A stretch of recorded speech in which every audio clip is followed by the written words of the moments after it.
Со реформите во здравството во 2004 година и приватизацијата на лекарите се дојде до недостиг од стручен кадар и специјалисти во државните болници, вели Ванчо Ристов, директор на Здравствен дом Радовиш. Според него тоа е главната причина поради која денес породилиштето во Радовиш не е во функција.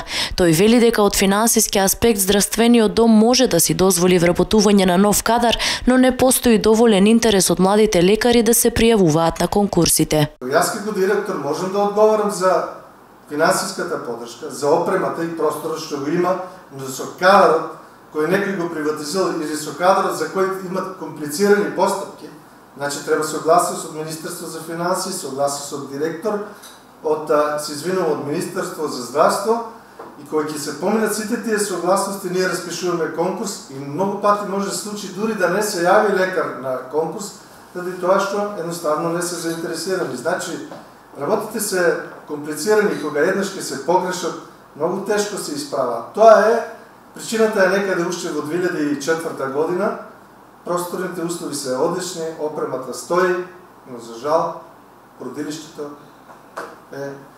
и така да кажеме, не функционира. И ако имаме договори што сме ги наследили со приватните гинеколози, може би во иднина тоа ќе се реши на некој начин, но повторно напоменувам, еден гинеколог за да произведе јавното здравство се потребни нови 6 години.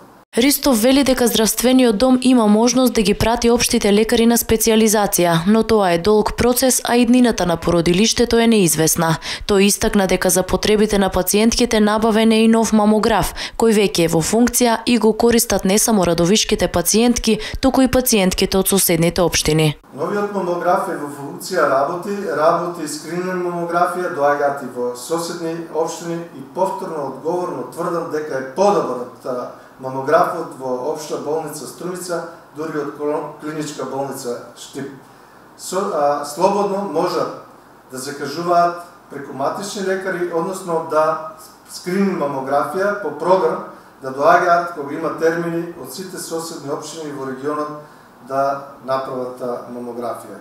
Тој е во одлична состојба. Мамографот е во одлична состојба, персоналот е едуциран, а бројот на задоволни пациентки се зголемува, истакна директорот. Тој вели дека здравството во помалите општини во земјава не треба да се потценува. Единствениот проблем е недостигот од стручен кадар.